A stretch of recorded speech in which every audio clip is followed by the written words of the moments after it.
Hey hello, balik lagi di channel Spoiler Moon dan kita akan lanjutkan lagi kisah hidup Fang Yuan. Di part sebelumnya, Fang Yuan menemukan hal tersembunyi yang ada di dalam surga paus naga biru, yakni tidak lain api hitam. Sesuatu yang misterius dan tidak pernah Fang Yuan ketahui sebelumnya, di mana api hitam ini sangat sulit dihancurkan dan sulit ditangani. Bahkan di part kemarin, Fang Yuan pun sampai kemudian angkat tangan gitu ya, tidak mampu untuk menyelesaikan misi super terkait dengan api hitam. Kita masih akan sambung bagian dari kisah hidup Fang Yuan di dalam surga paus naga biru, yang mana ini adalah bagian akhir untuk surga paus naga biru saat ini, karena di part kali ini Fang Yuan akan keluar dari surga paus naga biru. Nah, apa yang kemudian Fang Yuan lakukan berikutnya? Kita akan sambung kisah hidup Fang Yuan di part 411. Di depan tugu prestasi, Fang Yuan dan Shen Chongsheng berdiri berdampingan. Mereka menata papan prestasi. Misi super terkait dengan api hitam masih terpampang. Tetapi, hari esok adalah batas akhir dari kunjungan mereka di Gua Surga Paus Naga Biru. 300 hari masa tinggal mereka akan segera berakhir. Fang Yuan saat ini tetap berada di puncak peringkat dengan jumlah poin prestasi yang sangat besar. Setelah memahami betapa sulitnya misi api hitam, Fang Yuan beralih fokus pada misi besar dan menengah untuk mengumpulkan poin. Miao Mingchen dan yang lain pun mengikuti langkah yang diambil Fang Yuan, sehingga mereka memperoleh poin yang sangat banyak. Setelah menyadari tingkat kesulitan misi super, Shen Chongsheng dan anggota dari klan Shen lainnya juga ikut meniru strategi ini. Kini mereka pun telah mengumpulkan poin dalam jumlah yang signifikan. Shen Chongsheng tampak tersenyum pahit dan berkata, 300 hari telah berlalu. Rasanya seperti baru kemarin kita tiba di sini. Tempat ini benar-benar tanah harta karun. Dengan menyelesaikan misi, para immortal bisa langsung memperoleh Gu Immortal, resep Gu, hingga berbagai macam gerakan pembunuh. Bahkan seorang peringkat 8 seperti Shen Chongsheng pun enggan meninggalkan tempat itu. Namun waktu tidak bisa ditawar. Begitu batas tercapai, mereka akan langsung terusir dari surga paus naga biru. Sayangnya, kita belum mengungkap semua rahasia yang ada di tempat ini, ujar Fang Yuan pelan. Surga paus naga biru masih menyimpan terlalu banyak misterius. Api hitam hanya salah satunya. Tentang dari mana asalnya, mengapa api hitam bisa berubah bentuk, lalu mengapa jalurnya tidak bisa ditelusuri, dan mengapa metode jalur manusia bisa efektif melawannya. Semua pertanyaan itu belum terjawab. Ditambah lagi, ada tulang belakang surgawi, material abadi jalur tulang peringkat 9. Dari mana asalnya? Dan apa tujuan sebenarnya dari Yang Mulia Abadi Bumi Surga meninggalkannya di tempat ini? Atau mungkin pertanyaan, kesepakatan apa yang sebenarnya pernah terjadi di antara Yang Mulia Abadi Bumi Surga dan Shen Sang? Shen Sang sendiri mengembangkan jalur manusia dalam formasi bawah laut, tetapi dia justru tercemar oleh api hitam misterius. Selain itu, Fang Yuan juga tidak melihat Gu Immortal lain di tempat ini. Apakah memang benar surga paus naga biru tidak memiliki penghuni immortal lain? Tapi kalau memang begitu, lantas dari mana asal semua Gu Immortal yang ada di dalam tugu prestasi? Jika semua itu terbentuk secara alami, jumlahnya terlalu berlebihan. Artinya kemungkinan itu sangat kecil. Setelah hening sejenak, Sen Chong Seng berkata, "Kita hanya bisa menunggu kesempatan berikutnya untuk mengungkap semua ini. Untungnya kita sudah menukar gelar, dan ketika Paus Naga Biru muncul lagi, kita bisa merasakannya dan kembali lagi kemari." Fang Yuan pun mengangguk. Seperti yang sudah pernah ia simpulkan, bahwa kemampuan Miao Mingsen untuk menemukan lokasi dari Paus Naga Biru ternyata memang berkaitan dengan salah satu gelar di dalam tugu prestasi. Namun, siapa yang dulu pertama kali mendapatkan gelar itu dan diam-diam memberikannya kepada Miao Mingsen, itu masih menjadi sebuah misteri. Karena dari berbagai gelar yang tersedia di tugu prestasi, hanya sedikit yang bisa dipindahkan ke orang lain. Ada pula penemuan penting lainnya di sisa hari kemarin, bahwa dengan gelar tertentu, seorang immortal dapat berteleportasi ke lokasi manapun dalam radius 100.000 li setelah meninggalkan surga Paus Naga Biru. Informasi ini memang sebelumnya pernah disampaikan oleh Fang Yuan kepada kelompok Miao Mingsen, tapi sejatinya itu hanya dugaan. Namun saat ini semua itu tervalidasi dan terbukti benar. Tepat saat itu, tulisan di tugu prestasi lalu tiba-tiba berubah. Semua misi, baik yang kecil, menengah, besar, bahkan super, menghilang. Hanya ada satu yang tersisa. Misi pamungkas. Ikuti Paus Naga Biru dan kembali dengan selamat. Sen Chong Seng tertegun ketika melihat itu. Apa ini? Fang Yuan tampak mengerutkan kening dan berkata, "Tak kusangka, di atas misi super masih ada misi pamungkas." Deskripsinya pun sangat samar. Kemungkinan besar ini jauh lebih sulit daripada misi memusnahkan api hitam. Tapi perubahan itu belum berhenti. Tulisan baru muncul di bawahnya. Sen Chong Seng membacanya. Misi ini tidak memiliki batas waktu. Setelah menerimanya, seseorang dapat tinggal di sini tanpa batas waktu. Jika berhasil, mereka akan mendapatkan kualifikasi sebagai penguasa tugu prestasi dan mempertahankan semua poin prestasinya. Mata Fang Yuan berkilat tajam. Jadi, ini tujuan sebenarnya dari Yang Mulia Abadi Bumi Surga. Dia telah menyiapkan mekanisme untuk memilih pemilik tugu prestasi yang baru. Pikir Fang Yuan dalam hati. Kalau misi ini berhasil diselesaikan, maka siapapun itu akan memperoleh kendali atas rumahku peringkat 8 ini. Namun, Fang Yuan menghela nafas dalam hati. Sayang sekali. Dia telah memahami metode untuk mendapatkannya, namun kekuatannya saat ini belum mencukupi.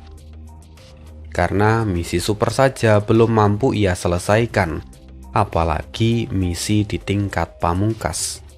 Kesulitannya jelas berada di tingkat yang hampir mustahil diselesaikan, bahkan bagi peringkat 8. Hal ini sangat mudah disimpulkan. Kelompok Fang Yuan bukanlah orang pertama yang memasuki surga Paus Naga Biru. Maka sudah pasti ada banyak immortal lain sebelum mereka yang sudah mencobanya. Jika misi ini benar-benar bisa diselesaikan, tugu prestasi tidak mungkin masih ada tanpa pemilik hingga saat ini. Artinya, belum pernah ada yang berhasil. Ditambah ada alasan lain mengapa Fang Yuan tidak berniat menerima misi itu. Di tugu prestasi tertulis bahwa misi pamungkas tidak memiliki batas waktu. Jika Fang Yuan menghabiskan terlalu lama dan baru keluar setelah menyelesaikannya, maka semua usahanya akan sia-sia. Pengadilan surgawi mungkin sudah memperbaiki nasib saat Fang Yuan keluar nanti. Sementara itu Shen Chongsheng pun tampak menghela nafas panjang. Dia pun kembali berpikir jernih dan menyadari adanya resiko besar di balik misi itu. Lalu Fang Yuan mengangkat tangannya dan menunjuk ke tulisan di tugu prestasi. Saudara Shen, misi ini memberi kita petunjuk penting. Setelah menerimanya, poin prestasi akan dipertahankan. Artinya, kalau tidak mengambil poin prestasi sekarang, maka semuanya akan hilang. Shen Chongsheng pun mengangguk dengan cepat. Benar sekali, saat kita pertama kali datang, papan prestasi ini pun kosong. Itu berarti semua orang sebelumnya telah menghabiskan poin mereka sebelum mereka pergi. Kesimpulannya jelas bahwa setiap immortal harus memaksimalkan penggunaan poin prestasi mereka.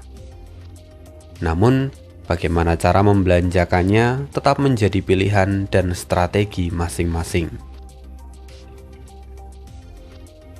Akhirnya waktu pun berputar dan esok hari tiba. Di suatu tempat di Laut Timur, 3 kilatan cahaya muncul di langit. Itu adalah Fang Yuan, Shen Chongsheng, dan Shen Sang. Ternyata Shen Sang berhasil keluar dan meninggalkan surga Paus Naga Biru. Kini semua immortal akhirnya memilih untuk meninggalkan surga Paus Naga Biru. Dan mereka menolak misi pamungkas. Tapi kelompok Miao Mingchen tidak pergi bersama Fang Yuan. Mereka masih waspada terhadap Fang Yuan. Sebaliknya, Ren Xiuping dan Tong Hua memilih untuk bergabung dengan klan Shen. Hal itu menandai posisi mereka yang kini terikat pada kekuatan klan Shen. Fang Yuan menoleh ke belakang. Laut tenang, langit pun kosong. Tidak ada jejak dari surga Paus Naga Biru. Mereka bertiga sendiri mencoba mengamati kembali lokasi itu, tetapi tidak menemukan apapun. Kita sengaja memilih lokasi Paus Naga Biru, tetapi di mana dia sekarang? Kata Shen Chongsheng. Shen Sang menggelengkan kepala dan berkata, mungkin ini hanyalah ilusi. Metode yang mulia abadi bumi surga terlalu dalam untuk kita pahami. Fang Yuan pun mengangguk pelan. Sepanjang eksplorasi mereka, tidak ada seorang pun yang pernah benar-benar melihat wujud asli dari Paus Naga Biru. Makhluk itu tetap menjadi misteri. Dan sebagai binatang abadi legendaris yang telah memperoleh apertur abadi serta kemampuan berkultivasi, seharusnya Paus Naga Biru memiliki kecerdasan yang setara dengan manusia. Tapi dia tidak pernah berinteraksi dengan para immortal. Kemunculannya pun benar-benar tak terduga, dan kepergiannya juga tidak terlacak. Bahkan setelah menjelajah langsung, mereka pun tidak menemukan jawabannya. Fang Yuan menghela nafas dalam hati. Awalnya dia ingin mendapatkan Paus Naga Biru dan tugu prestasi sekaligus. Tapi kini dia menyadari bahwa semua itu hanya angan-angan. Semua itu adalah pengaturan dari yang mulia abadi bumi surga yang syarat akan tujuan tersembunyi. Hal ini mengingatkan Fang Yuan pada gua iblis gila di dataran utara. ciptaan dari Yang Mulia Iblis tanpa batas. Di tempat itu, suara iblis mampu membuat makhluk hidup kehilangan akal. Sementara di surga Paus Naga Biru, api hitam juga memiliki efek serupa. Fang Yuan pun bertanya-tanya, apakah ada hubungan di antara keduanya? Fang Yuan teringat, makhluk-makhluk gila yang ia temui sebelumnya itu sama seperti salamander Raja Harimau yang ada di surga Paus Naga Biru. Para binatang buas di gua iblis gila memang tidak menunjukkan keberadaan api hitam, tetapi gejalanya jelas sama dengan Sensang. Dan dari situ satu hal menjadi jelas, bahwa kekuatan Sensang itu sungguh luar biasa. Karena meski dia tercemar oleh api hitam, dia masih mampu menekan kegilaannya dengan fondasi jalur manusia serta akumulasi tanda Dao yang besar miliknya. Bahkan, Fang Yuan tidak yakin bisa melakukan hal yang sama. Tampaknya, dalam hal jalur manusia, Sensang mungkin adalah yang terkuat di 5 wilayah saat ini. Bahkan Pak Tua Zheng Yuan dari pengadilan surgawi pun belum tentu bisa menandinginya, pikir Fang Yuan. Lalu kemudian pikiran Fang Yuan beralih ke pertempuran besar yang akan segera datang. Kalau Sensang dilibatkan dalam pertempuran itu, maka dia bisa menjadi ancaman nyata bagi pengadilan surgawi. Fang Yuan pun kembali menyusun rencana. Lalu, beberapa saat kemudian, setelah memastikan tidak ada jejak dari Paus Naga Biru, ketiganya akhirnya memilih berpisah. Masing-masing memperoleh keuntungan besar dari perjalanan ini, tapi tentu saja yang paling diuntungkan adalah Fang Yuan. Saat dia terbang sendirian, Fang Yuan kemudian kembali menyamar menjadi leluhur Laut Qi dan diam-diam kembali ke markasnya. Formasi besar di dasar laut masih berjalan, dan di dalamnya Fang Yuan bertemu dengan klonnya Wu Shuai. Wu Shuai baru saja kembali dari perbatasan selatan. Dia sebelumnya mencoba berdagang alam mimpi dengan klan Qi, tetapi Cikuyo menaikkan harganya secara berlebihan. Akhirnya Wu Shuai memilih menolak dan berencana menyelesaikan masalah ini nanti. Tapi setelah itu Wu Shuai juga menyampaikan bahwa situasi saat ini telah berubah. Wu Yong mengetahui hilangnya alam mimpi dan segera menekan klan Qi. Cikuyo menyangkal keterlibatannya, tetapi tetap saja dia terpaksa menghentikan transaksi untuk sementara waktu. Wu Shuai pun tidak punya pilihan selain mundur ke Laut Timur.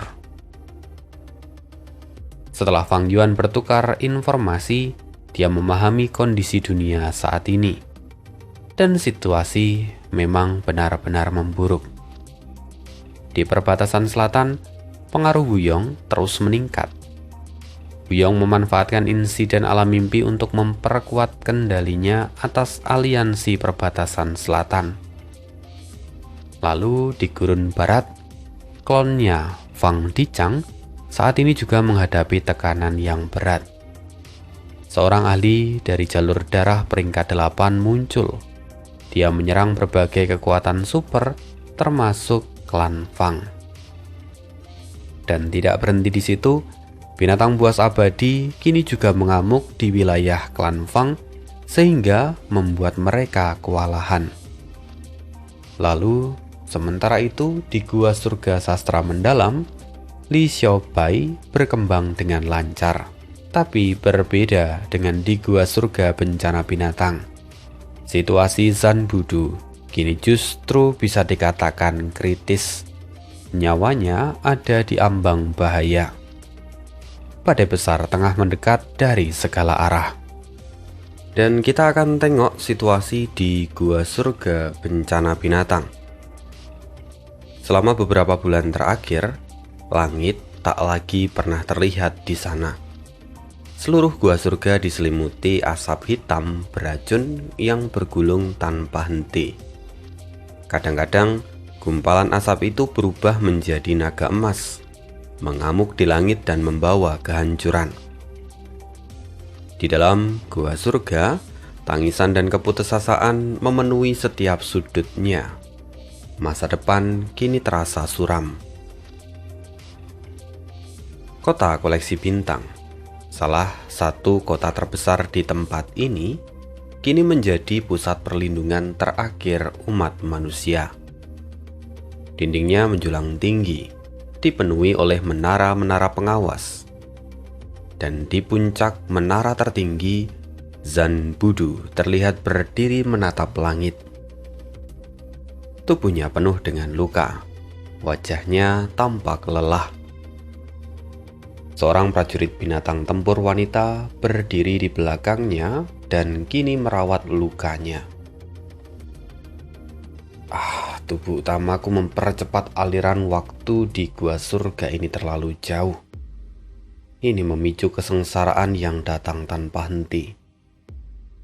Di sini, setiap bencana berubah menjadi kesengsaraan binatang. Tapi sebelum satu selesai, yang lain sudah tiba. Gumam Zanbudu dengan suara berat.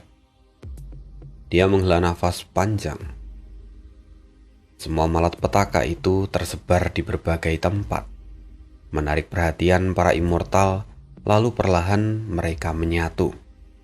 Dan jadilah monster seperti ini. Alisnya tampak mengkerut. Kali ini, tampaknya tubuh utamaku benar-benar telah melakukan kesalahan dalam perhitungan. Prajurit wanita itu mencoba menenangkan Zanbudu. Duer, istirahatlah.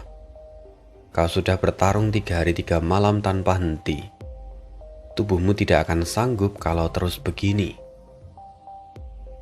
Zanbudu menggelengkan kepala dan berkata, "Aku adalah prajurit binatang tempur terkuat di sini. Jika aku berhenti, lebih banyak orang akan mati." Mendengarnya, wanita itu tersenyum pahit. "Kamu sudah melakukan semuanya lebih dari cukup. Jika bukan karena peringatanmu, kota-kota besar tidak akan sempat mengumpulkan warga sipilnya. Jumlah korban pasti jauh lebih besar. Kamu telah menyelamatkan ratusan ribu nyawa." Dia menatap Zanbudu penuh dengan kekaguman. Selama periode ini, Zanbudu telah mendapatkan pengakuan dari semua orang. Bukan hanya karena kekuatannya, tetapi juga karena pengorbanannya. Dia selalu berada di garis depan. Dia melindungi warga sipil tanpa ragu. Bagi orang-orang biasa, dia bukan sekedar pejuang. Dia adalah pahlawan. Namun di balik itu, Zanbudu memiliki tujuan lain. Dia hanya berusaha menjaga asetnya. Baik dia maupun tubuh utamanya, mereka telah menganggap gua surga ini sebagai milik pribadi mereka. Meski sebagian besar wilayah berhasil diselamatkan, tapi kerugian yang ditanggung tetaplah membuatnya tertekan. Saat memikirkan semua itu, tiba-tiba ekspresi Zanbudu berubah menjadi tegang. "Semuanya bersiap!" Para prajurit tempur langsung menatap langit. Asap beracun mulai berputar dengan hebat. Seekor naga raksasa terbentuk dan kemudian meluncur turun ke arah kota. Kalau naga itu sampai menghantam kota, maka setengah kota pasti akan hancur. Lalu, lebih dari 100.000 orang akan mati. Zanbudu sama sekali tidak terlihat ragu. Dengan teriakan nyaring, seekor elang ekor panah melesat keluar dari apertur abadinya.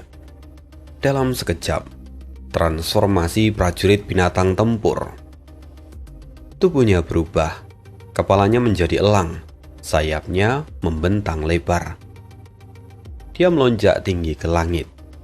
Bilah-bilah angin yang tajam muncul seperti badai menghantam kepala sang naga. Ratusan, bahkan ribuan serangan menghujaninya bertubi-tubi. Naga asap beracun itu hanya bertahan sesaat sebelum akhirnya hancur berkeping-keping. Sorak-sorai meledak di seluruh kota koleksi bintang. Warga berteriak serempak, "Penyelamat dunia, Zan Budu!" Suara itu menggema dan memenuhi kota. Namun, Zan Budu sama sekali tidak tersenyum.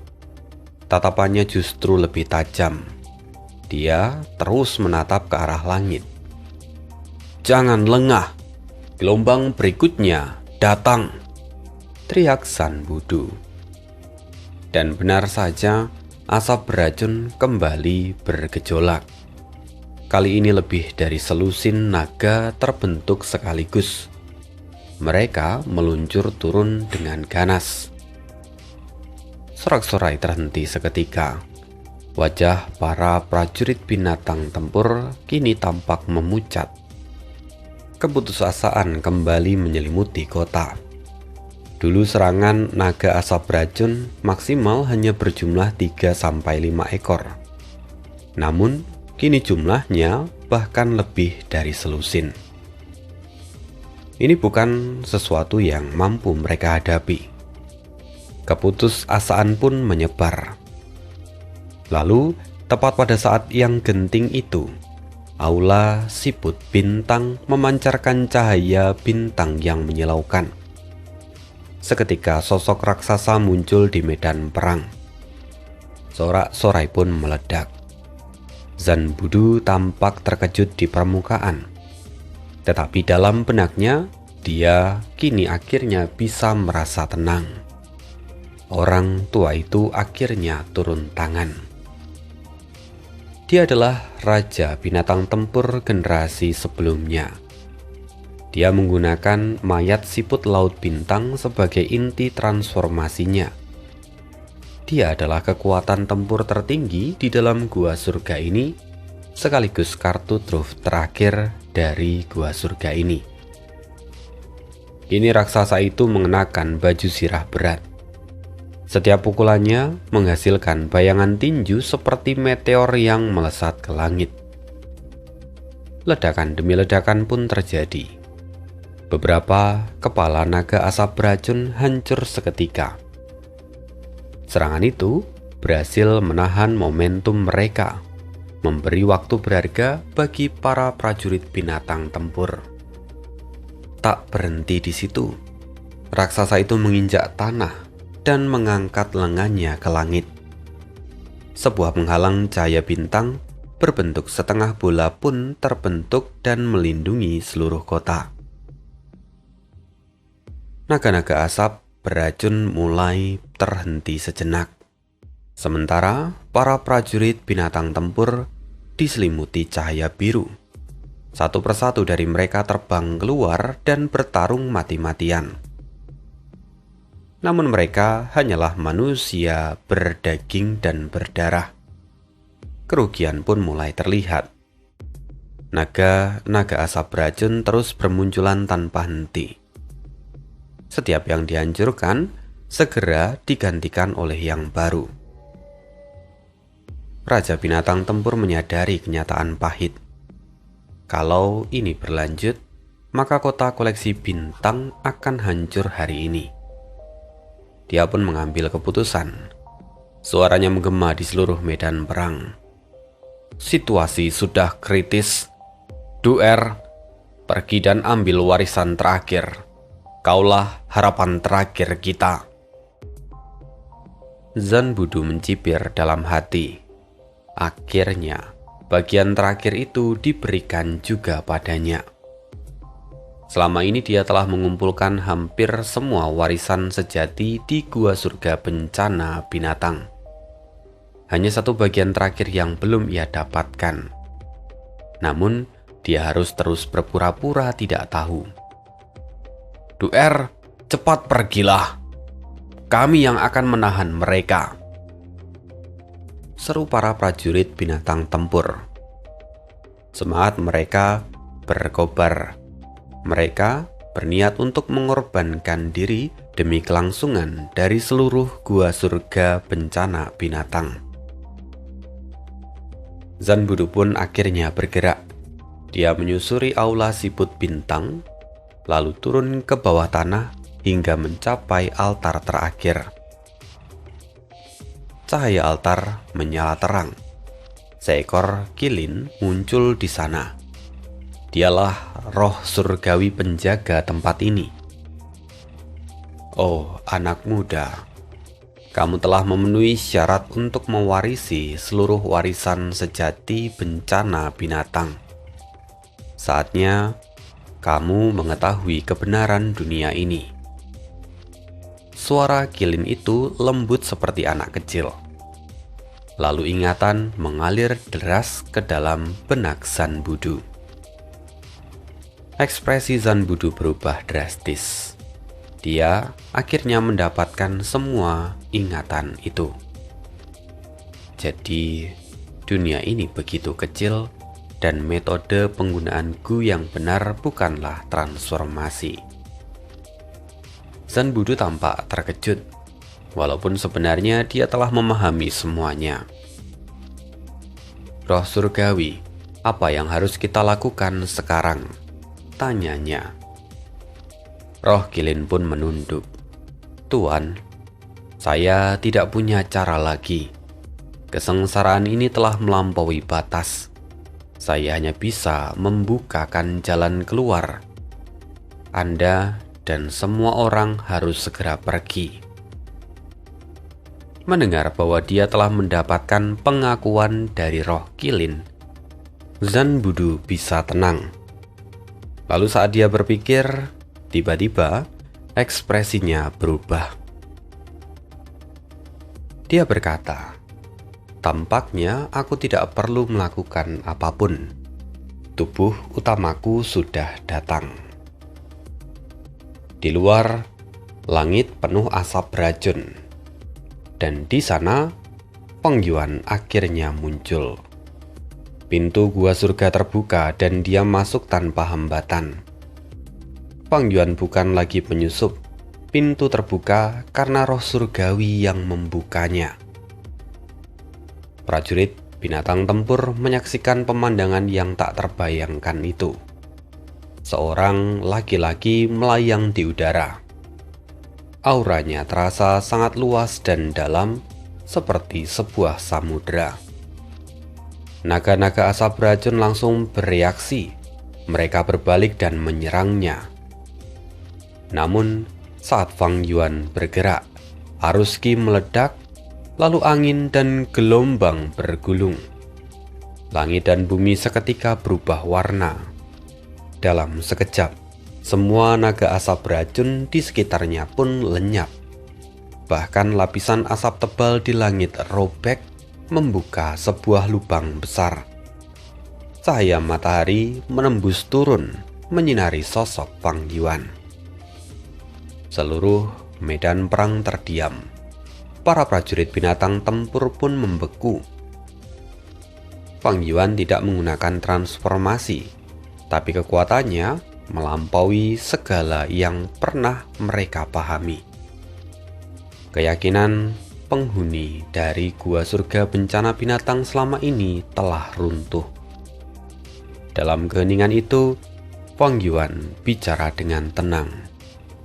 "Duer, di mana kamu? Ayah sudah datang." Semua orang terkejut. Zanbudu segera terbang keluar. Matanya berkaca-kaca. "Ayah, akhirnya kamu keluar dari pengasinganmu. Tolong selamatkan dunia ini." Keributan pun meledak. Orang-orang mengira bahwa laki-laki ini adalah ayah dari Zanbudu. Memang di sini Feng Yuan juga menggunakan sosok dari leluhur Laut Qi, maka dia terlihat cukup tua untuk menjadi ayah dari Zanbudu.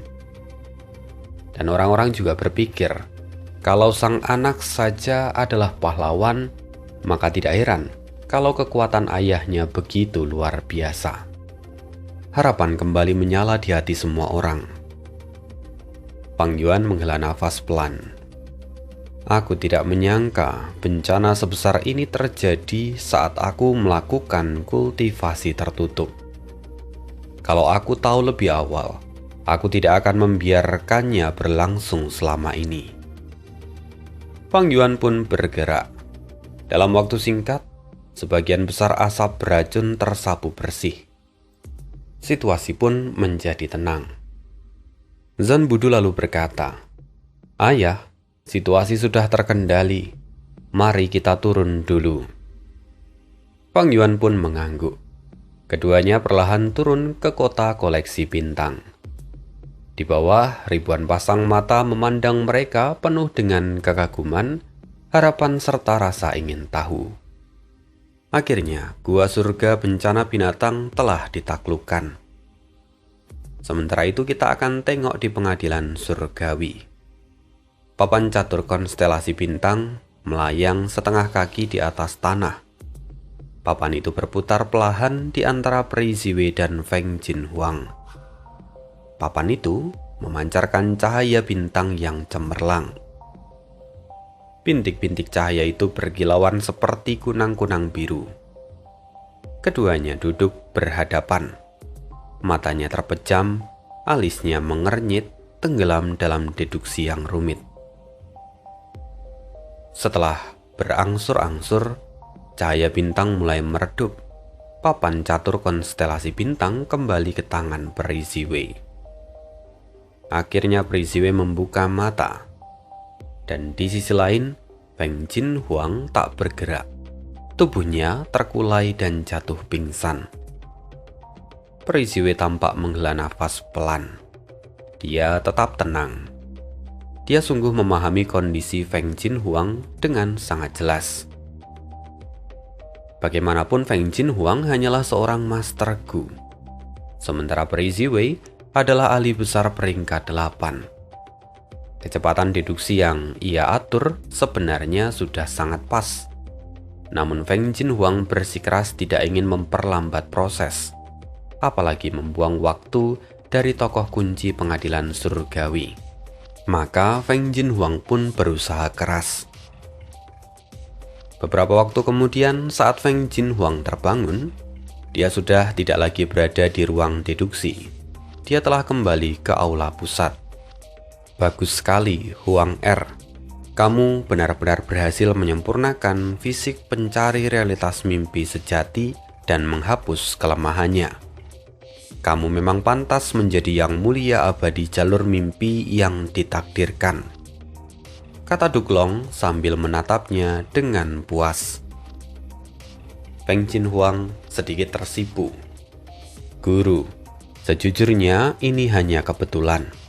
Apakah Anda masih ingat gerakan pembunuh mimpi yang pernah saya ciptakan? Perubahan ini berangkat dari sana. Seluruh prosesnya bergantung pada deduksi dari Nyonya Ziwei. Saya hanya membantu sedikit.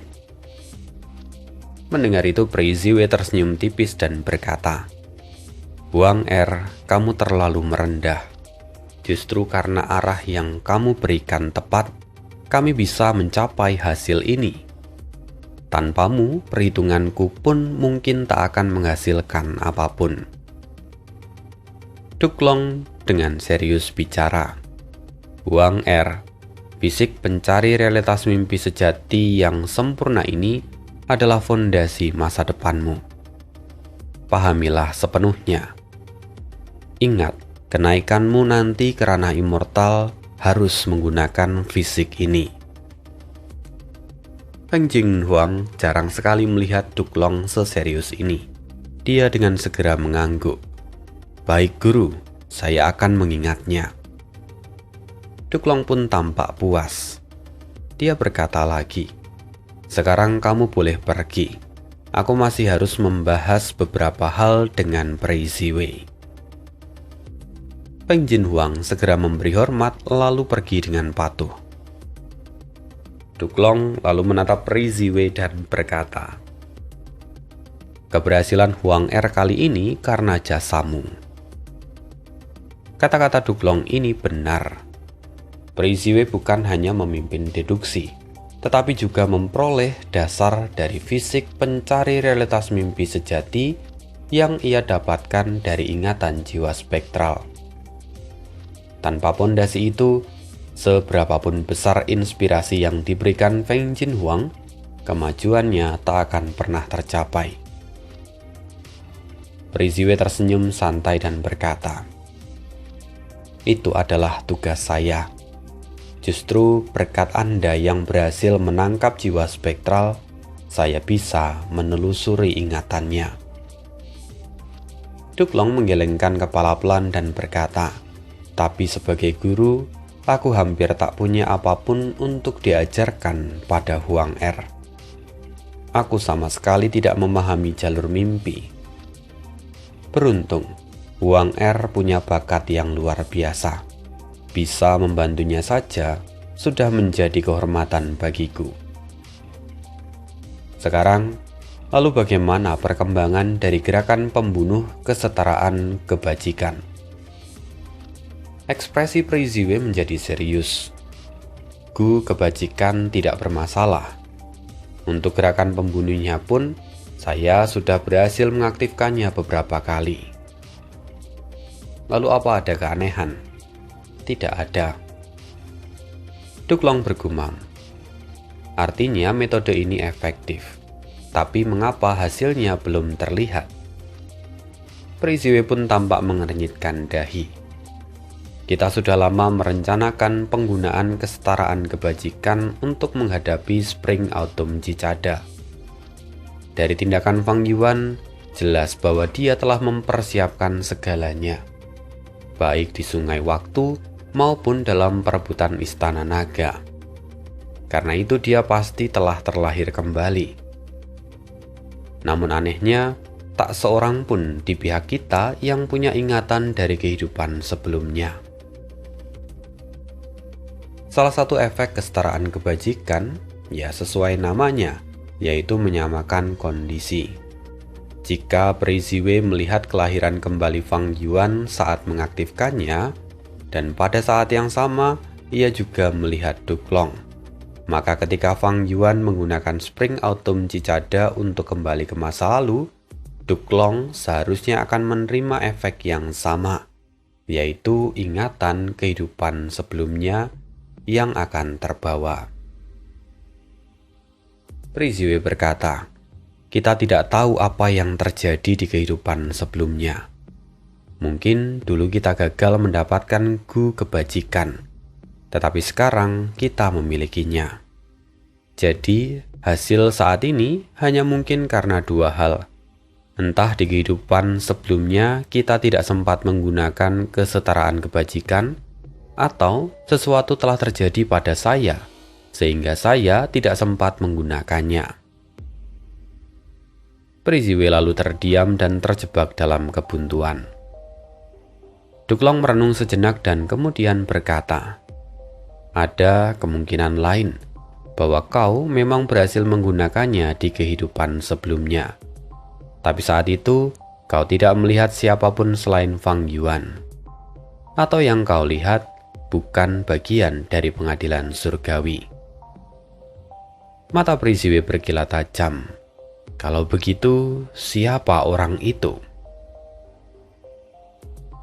Di sisi lain, di surga panjang umur, cahaya kuning orange berkedip tanpa henti. Cahaya itu menyelimuti seluruh langit di surga panjang umur. Aura yang awalnya lemah tumbuh dengan cepat. Aura itu memenuhi dunia dan mengguncang hati siapapun yang merasakannya. Nah, di sini sama seperti di kehidupan sebelumnya, Bing Saichuan dari surga panjang umur akhirnya bangkit. Ceritanya sama seperti di kehidupan sebelumnya. Bing Saichuan lalu kemudian mendapatkan update informasi terbaru. Namun yang membedakan di kehidupan ini, kemunculan Fang Dichang dan juga leluhur Laut Qi menjadi informasi baru bagi Bing Saichuan. Dan Pada akhirnya, keputusan Bing Saichuan tetap sama, yaitu dia berniat menghubungi Fang Yuan dan mengajaknya bekerja sama.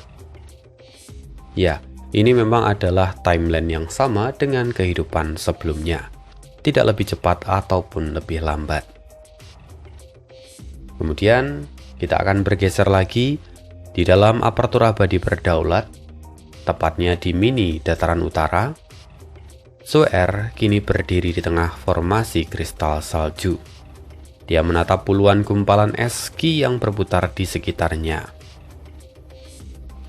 Apa kalian semua sudah siap? Kami sudah siap, tetua tertinggi, kata seorang wanita salju. Dia adalah Master Gu peringkat 5. Kalau begitu pergilah, amati mereka dengan seksama. Jika ada yang terasa janggal, jangan abaikan dan langsung laporkan, kata Su'er. Baik, tetua tertinggi, kata Master Gu wanita itu, lalu kemudian segera pergi. Su'er tampak menghela nafas. Sejak ditempatkan di tempat ini oleh Fang Yuan, dia terus mendedikasikan diri pada pengembangan suku manusia salju. Dengan bantuan formasi kristal salju, ukuran populasi mereka meningkat dengan pesat. Jumlahnya kira-kira 4 kali lipat dari sebelumnya. Dan kini, mereka telah berkembang menjadi ras varian yang jauh lebih besar. Suamiku akhirnya membawa ras manusia masuk. Andai aku punya waktu, aku ingin melihatnya sendiri. Tapi sayang aku tidak bisa meninggalkan tempat ini. Tatapan Su'er jatuh pada es Qi yang berputar. Dia harus terus memanipulasi formasi itu dengan hati-hati. Sejak Fang Yuan melahap gua surga laut Qi, tanda dao jalur Qi di dalam aparatur abadinya meningkat drastis. Dampaknya pun menyebar luas, mengubah hampir setiap aspek dunia ini secara bertahap. Dan bahkan sampai saat ini masih belum menunjukkan tanda-tanda akan berhenti. Dan dari semua ras varian yang ada di dalam, suku manusia salju adalah yang paling merasakan perubahan ini. Setiap beberapa bulan sekali, es Qi akan melonjak. Su'er harus datang sendiri untuk menstabilkan formasi itu. Kalau tidak, ketika akumulasi es Qi melampaui batas, maka es Qi itu akan berubah menjadi gelombang es. Gelombang itu akan menjadi bencana bagi manusia salju yang lemah. Bahkan, wilayah sekitarnya juga akan ikut terdampak. Jika menyebar tanpa kendali, maka seluruh mini dataran utara bisa hancur. Ya, untungnya ada tembok regional yang membatasi dampak, sehingga wilayah mini yang lain tidak akan ikut terimbas. Nah, sebenarnya belum lama ini, Fang Yuan telah mengirimkan pesan bahwa sebuah kota akan dibangun di dekat wilayah manusia salju. Mereka akan digunakan untuk mengumpulkan manusia, memberi hadiah, dan berinteraksi dengan para pendatang baru. Su'er pun mengikuti perintah itu. Namun sebenarnya di dalam hati, kegelisahan masih tersisa. Suku mereka telah lama ditekan oleh manusia, dan sekarang mereka harus berhadapan langsung dengan para manusia. Akibatnya ketakutan lama masih belum hilang. Ada keraguan yang mengganjal di hati. Kalau Su'er bisa memilih, maka dia pasti akan memilih supaya seluruh mini dataran utara berada di bawah kendali mereka. Tapi dia tahu bahwa itu mustahil. Fang Yuan tetaplah manusia. Dan ketika aparatur abadi berkembang sampai titik tertentu, keberadaan manusia adalah sesuatu yang tidak terelakkan. Itu adalah tanda bahwa dunia ini tengah tumbuh menuju kemakmuran yang sejati. Kelompok manusia salju baru saja berpindah, tepat ketika rombongan manusia tinta dari mini gurun barat juga tiba. Di langit, penguasa kota Igmen, Mo Tang Sang, melayang diam dan menunggu. Akhirnya datang. Cahaya pelangi yang menyilaukan muncul di langit. Di bawah pancaran cahaya itu tanah bergetar. Ruang seolah ditarik dan dibentuk ulang. Cahaya pun semakin terang, hingga perlahan menampakkan bayangan sebuah kota.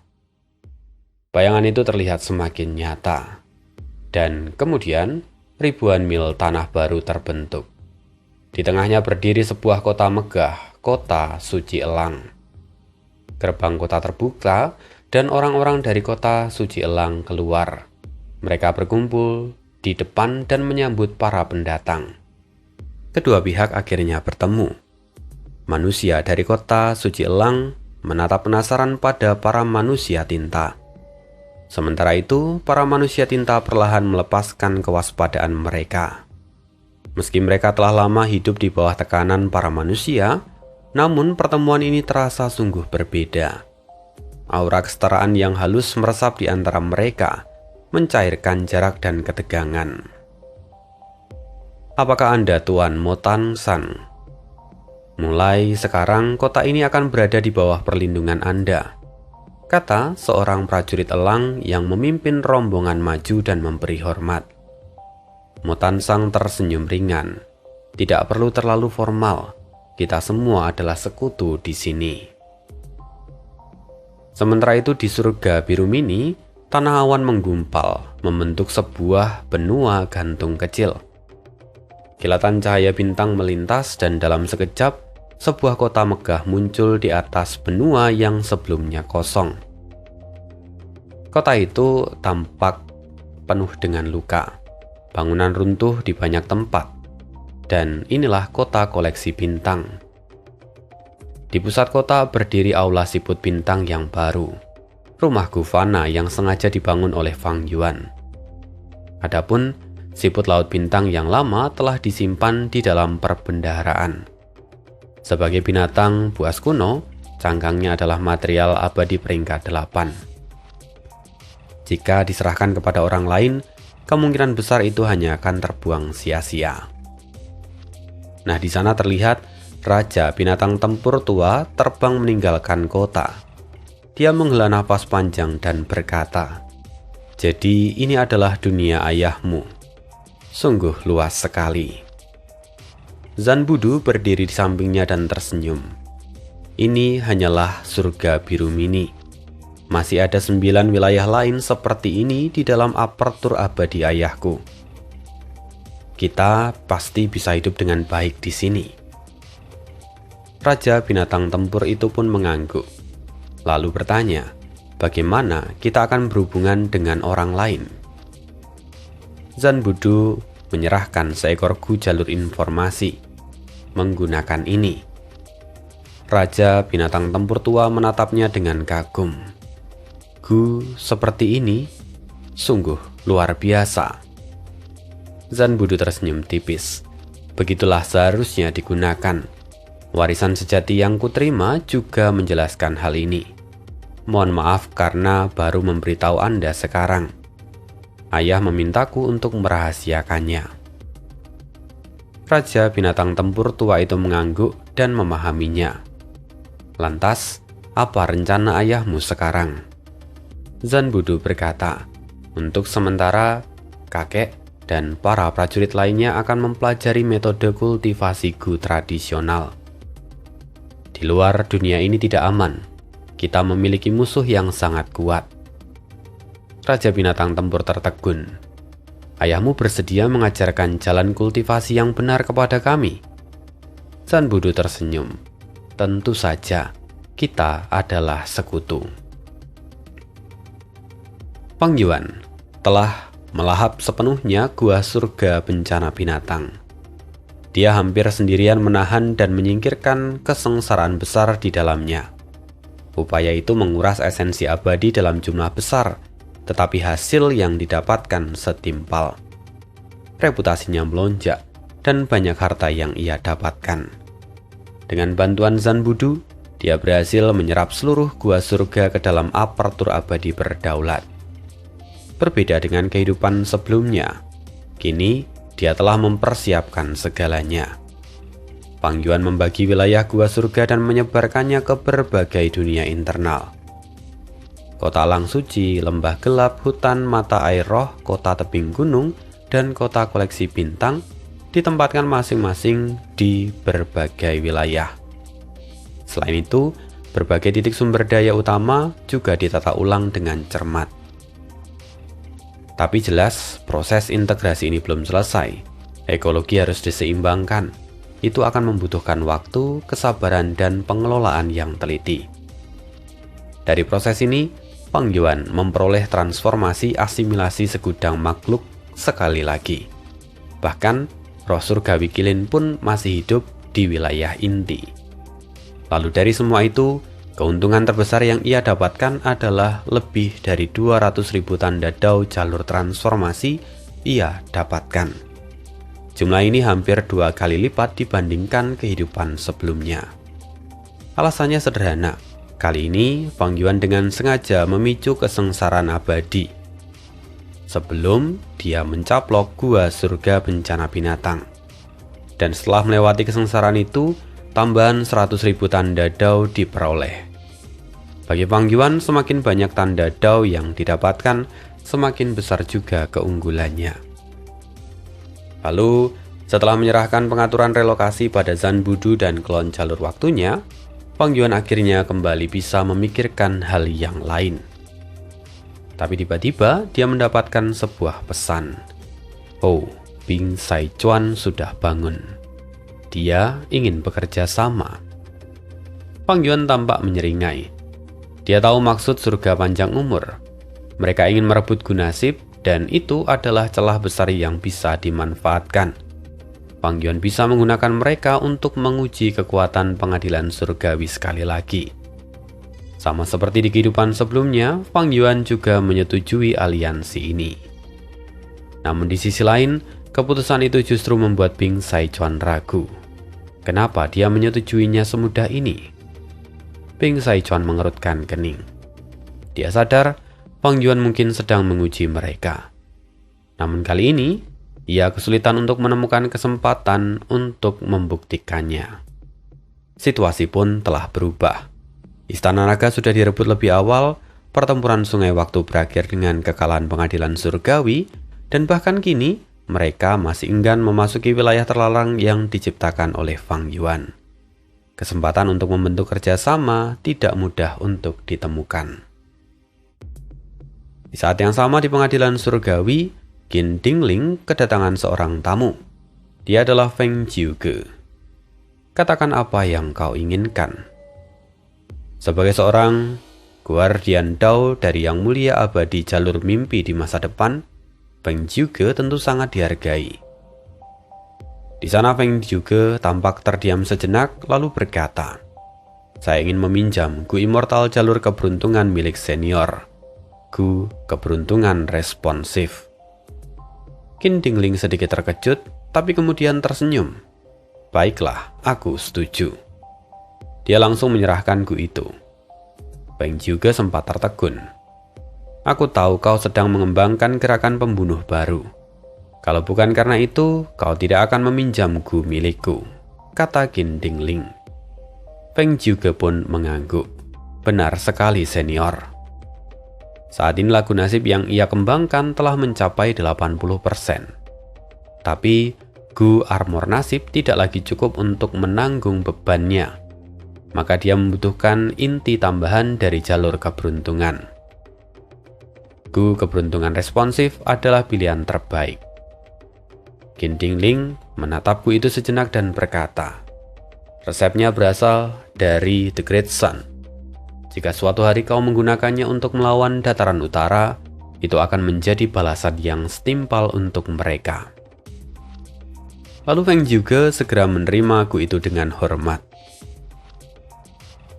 "Namun, ini saja belum cukup senior. Saya rasa saya harus pergi ke Sungai Waktu lagi. Saya harus mengamati masa lalu dan masa kini, melihat jalannya seluruh kehidupan." Mendengar itu Qin Dingling mengernyit. "Berbahaya. Kita baru memiliki satu rumah Gu jalur waktu. Masuk ke Sungai Waktu sekarang sama saja dengan mencari kematian. Kemarilah, biar aku melihat keberuntunganmu dulu. Mungkin ada peluang tersembunyi." Feng juga membungkuk dan berkata, Terima kasih, senior.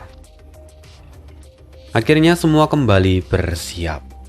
Karena sebentar lagi konvensi jalur penyempurnaan akan segera dimulai. Yang artinya pertempuran besar pun tidak akan lama lagi.